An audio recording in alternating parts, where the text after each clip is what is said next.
So today we want to talk about umbrella strollers in general, but really mostly about the king, the founder of the model, Maclaren. And we're going to have to tread carefully here, because there's a lot of history. You see, Maclaren is an old brand going back to 1965, and it revolutionized the industry.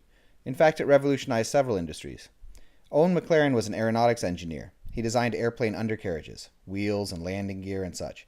And what he came up with, outside of his aeronautics work, was a lot more than just the first umbrella stroller. He brought a new design philosophy to the table, based on lightweight aluminum tubing, cleverly hinged to emphasize folding characteristics. So, lawn chairs, pavilions, bicycle carriers. If you look around, really there's evidence of Maclaren's design style everywhere. For several decades then, Maclaren, as the patent holder for umbrella strollers, dominated the market for lightweight, easy-fold, small-sized strollers. Up until recently, that is. I would mark the downturn in Maclaren's popularity to roughly 10 years ago. Why? Because of the market, of course. Because of the emergence of two new classes of stroller that, to put it plainly, just fill the roles previously filled by the Maclaren line better. Around 10 years ago, the stroller world saw a slow trickle of luxury travel strollers, and more importantly, small-sized daily strollers entering the market. A trend that has slowly grown until today. There are a wide variety of brands offering, frankly, better alternatives to the larger techno end of the Maclaren line.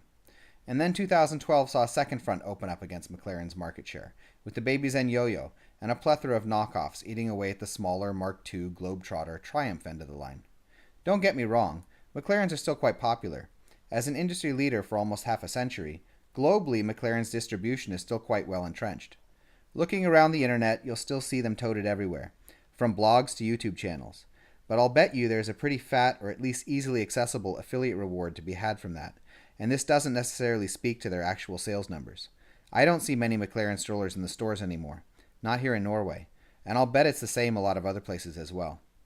They're still quite popular in the UK, of course, where they've built their brand on a culture of patriotism. Opening a new Maclaren recently, we must have seen at least 5 or 6 Union Jacks between unboxing and clipping off the tags. But then again, for decades they were a global leader, so if their end market is going to wind up limited mostly to the UK, that would indicate a pretty significant downturn.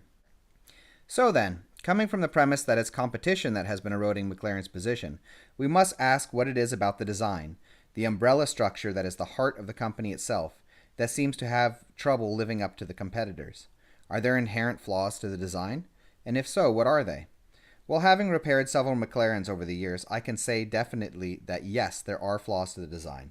Most of the repairs I've done over the years have been related to the wheels, mostly swivel or brake problems, related to the rip-your-hair-out, awful-to-disassemble, dual-wheel, no-ball-bearing system they have, or rather had, going on. Dual wheels? I mean, come on. On strollers of this size, do you really need 8 separate wheels? Actually, after reading about Owen Maclaren, it's hard for me not to look at those dual wheels as coming directly from airplane design. Am I right? I'm actually going to lay off all of these wheel issues, though, because, despite the fact that most other umbrella stroller manufacturers still use a dual-wheel approach, Maclaren actually overhauled their whole line 2 years ago to go over to a single wheel system with improved brakes and suspension. They are still umbrella strollers, though. That part hasn't changed. And I don't like umbrella strollers. Why? Because it's not only an old design, it's an outdated design. Its purpose was to create a lightweight, easy-fold stroller, and there are simply many other vastly superior ways of accomplishing these goals at this point. The design itself at this point is simply wrong. The chief reason for this is actually really just one idea: the horizontal collapse of the stroller.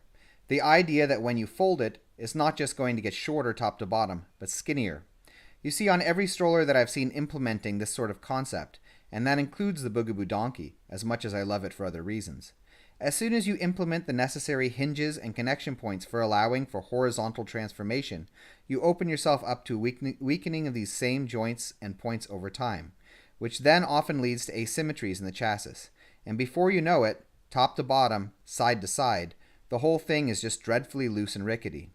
Of course, the connection points on all strollers wear down and get loose over time. But the difference is that with most modern designs, this occurs along only one axis, top to bottom. The handle may get wiggly, the central fold as well, and this might be annoying, but it's an entirely different feel than a stroller that gets rickety side to side as well, where the handles shift height and position from hand to hand as you push the stroller.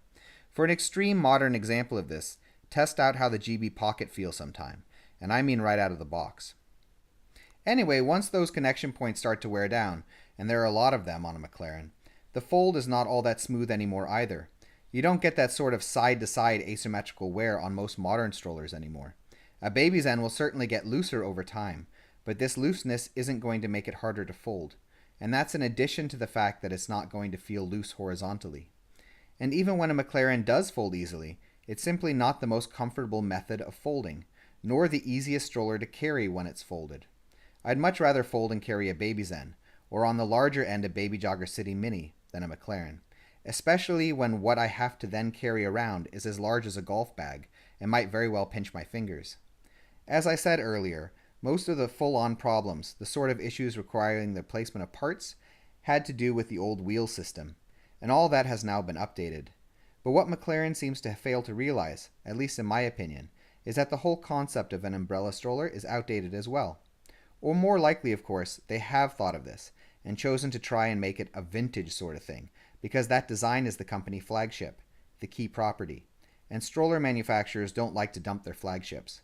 Virtually every model from Bugaboo after the Chameleon is better than the Chameleon itself, but they keep pumping those out too. That's their flagship. What's a little ironic about all this is that Owen Maclaren was an innovator.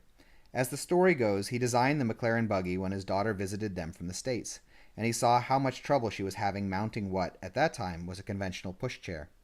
If that same story happened 10 years ago, and instead of a 1960s pushchair his daughter were struggling with an old and rickety Maclaren, would Owen have invented the Baby Zen? A month ago, Maclaren launched the Atom, their first non-umbrella style stroller ever, as far as I can find, and we're trying like the devil to get a hold of it. It's based on the Baby Zen idea, but given how much Maclaren has to prove to get back on top, and how much money they could potentially have thrown at its design, we're hoping for some really good things from it.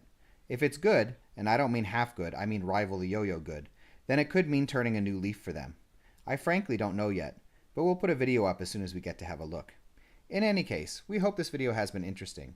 If it has been, we ask that you subscribe as it helps us to continue making videos in the future. Thank you.